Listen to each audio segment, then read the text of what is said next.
Hi friends, welcome back to my channel. Friends అందరూ ఎలా ఉన్నారు? బాగున్నారా? నేనైతే చాలా బాగున్నానండి. సో ఈరోజు వీడియో వచ్చేసి ఒక ట్రెడిషనల్ రెసిపీని అయితే మీ అందరితో షేర్ చేసుకుంటాను. అదేంటంటే కుడుంబూర్లు అనేసి మా ఊరు స్పెషల్ అండి. అందులోనూ మా తోటికోడళ్ళు చాలా బాగా చేస్తారు, చాలా టేస్ట్గా ఉంటాయి. ఒకసారి మీరు కూడా ట్రై చేయండి. సో దానికోసం 1.5 గ్లాసు పెసరపప్పునైతే ముందు రోజే నానబెట్టేసుకోవాలండి. ముందు రోజు నానబెట్టుకోవాల్సినవి ఇవన్నీ. సో అవి ఏంటంటే పెసరపప్పు, ఇంకా బియ్యం, మినపప్పు. బియ్యం వచ్చేసి 3 గ్లాసులు తీసుకోవాలండి. ఎందుకంటే 1.5 గ్లాసుకి 3 గ్లాసులు బియ్యం, అలాగే 1 గ్లాసు మినపప్పు. ఇవన్నీ సపరేట్గా నానబెట్టేసుకోండి. అన్నీ విడివిడిగా నానబెట్టుకోవాలి. సో లేదు తర్వాత రోజు చేసుకుంటామన్నాను, ఒక 5 అవర్స్ నానిపోతే సరిపోతుందండి. ఇలా పెసరపప్పునైతే రుబ్బుకుంటున్నాను. ఫస్ట్ అయితే మనకి పిండి అనేది ఫైన్ పేస్ట్లా కాకుండా బరకగా ఉండాలండి, పలుకులుగా. సో అలా ఉన్నప్పుడే ఎత్తేసుకోవాలి గ్రైండర్ నుంచి. సో తీసేసుకోండి పక్కకి. తర్వాత నేను సోయకైతే ఇలా మినపప్పును బియ్యము గ్రైండర్కి వేసేస్తాను. సో ఫస్ట్ అయితే గ్రైండర్కి మినపప్పుని అయితే వేస్తున్నానండి, ఎందుకంటే అది కొంచెం పలుకులు అనేటివి నలిగిన తర్వాత బియ్యం అనేది వేసుకుంటే వేగంగా అయిపోతుంది పిండి అనేది. సో ఇలా మినపప్పు కొంచెం అంటే పలుకు అనేది క్రష్ అయిన తర్వాత బియ్యం అనేది యాడ్ చేసేస్తున్నాను. ఇలా కొద్దిగా వేసేసుకోండి, ఎందుకంటే ఒక్కసారి వేస్తే స్టక్ అయిపోతుంది. సో అందుకే కొద్దిగా వేసేసుకోండి. ఇప్పుడైతే నేను ఒక ఇడ్లీ పాత్ర తీసుకొని దానిలో చిల్లీలు ప్లేట్ పెట్టుకొని, ముందుగా మనం రుబ్బుకున్నాం కదండి పెసరపప్పు పిండిని, ఆ పిండిని ఇలా ఒక ప్యాన్ తీసుకొని ఒక ఆయిల్, కొంచెం అంత ఆయిల్ అప్లై చేసుకొని ఆ పెసరపప్పుని కుడుముల్లా పెట్టేసుకోవాలి. అంటే మనం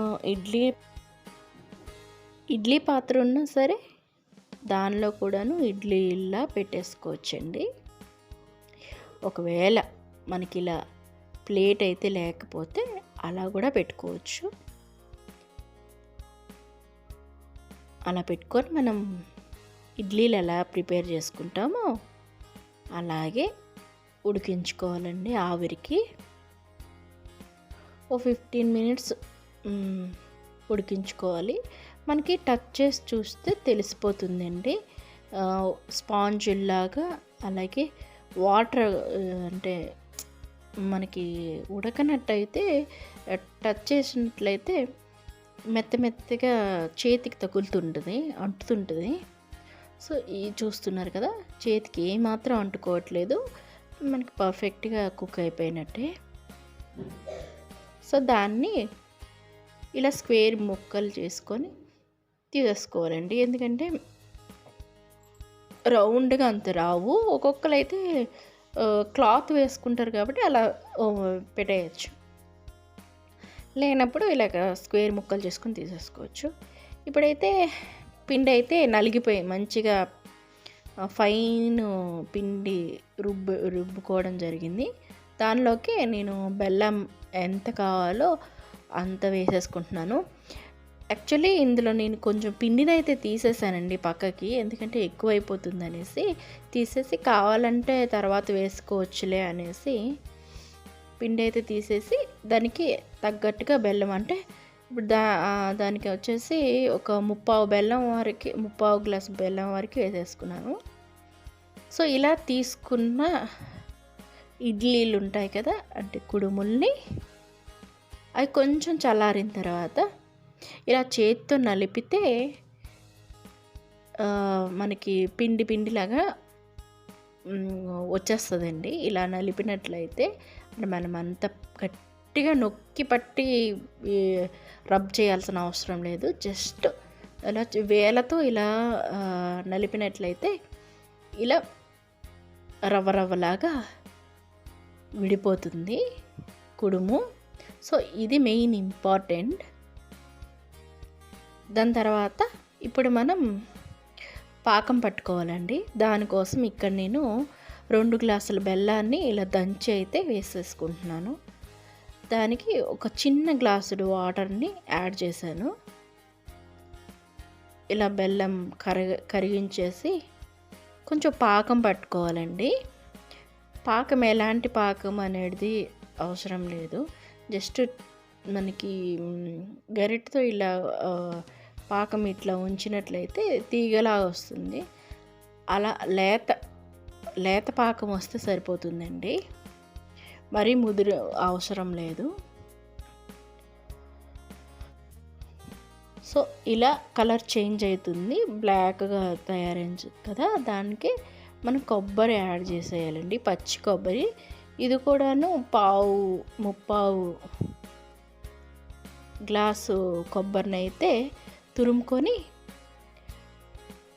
పాకం తయారైపోయిన తర్వాత దానిలోకి వేసేసుకుంటున్నాను ఈ పచ్చి కొబ్బరిని. స్టవ్ ఆఫ్ చేసేసి ఇంకా మనం ముందుగా ప్రిపేర్ చేసుకున్న కుడుములోకి, అంటే కుడుము పిండి చేసుకున్నాం కదా, దానిలోకి కొద్దిగా ఈ బెల్లం పాకాన్ని వేసుకుంటూ మనకి కలుపుకోవాలండి. మనకి ఉండ ప్రిపేర్ చేసేటట్టు.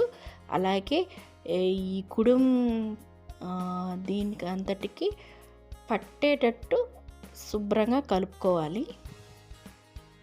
చూస్తున్నారా, మంచి లోపల వరకు కలిసింది. ఇలా కలిపి పెట్టేసుకోవాలండి. దాని తర్వాత దీన్ని చిన్న ఉండలుగా ప్రిపేర్ చేసుకోవాలి. ఇలా చిన్న ఉండలుగా అన్నీ ప్రిపేర్ చేసేసుకొని నార్మల్గా మనం రెగ్యులర్గా బూరెలు అయితే వేసుకుంటాం కదా, అలాగే సోయిలో ముంచుకొని డీప్ ఫ్రైని అయితే చేసేసుకోవాలండి. ఇంకొకటి, సోయా మనం కలిపి పెట్టుకున్నాం కదా, దానిలోకి కొంచెం ఉప్పు కూడా వేసుకోవాలండి. ఒక చిన్న స్పూను ఉప్పు అయితే వేసుకోవాలి. ఉప్పు వేసుకున్న తర్వాత ఒక టేబుల్ స్పూన్ అంతా మైదా పిండి కూడాను యాడ్ చేసుకోండి. బూరెలు అయితే మంచి సాఫ్ట్గా కరకరలాడుతూ బాగా వస్తాయి మంచిగా. ఈ సోయాలోకి కొంచెం మైదా పిండిని యాడ్ చేసుకోండి, బాగా వస్తాయి బూరెలు అయితే. చూసారా, మంచి టేస్టీ అండ్ ట్రెడిషనల్ బూరెలు అయితే రెడీ అయిపోయి, ఇవి 2 రోజుల వరకు మనకి ఏ స్మెల్ రాకుండా చాలా బాగుంటాయండి. ఒకసారి ట్రై చేసి మీ ఫ్యామిలీ అండ్ ఫ్రెండ్స్తో షేర్ చేసుకోండి, చాలా బాగుంటాయి. ఈ వీడియో మీకు ఎలా అనిపించింది అనేది నాకు కామెంట్ సెక్షన్లో కామెంట్ చేయండి. అంతేకాకుండా లైక్ చేయండి, షేర్ చేయండి. నా ఛానల్ని అయితే తప్పకుండా సబ్స్క్రైబ్ చేసుకోండి. మళ్ళీ ఒక మంచి వీడియోతో మళ్ళీ కలుసుకుంటాను. Thanks for watching. Keep smiling. Bye.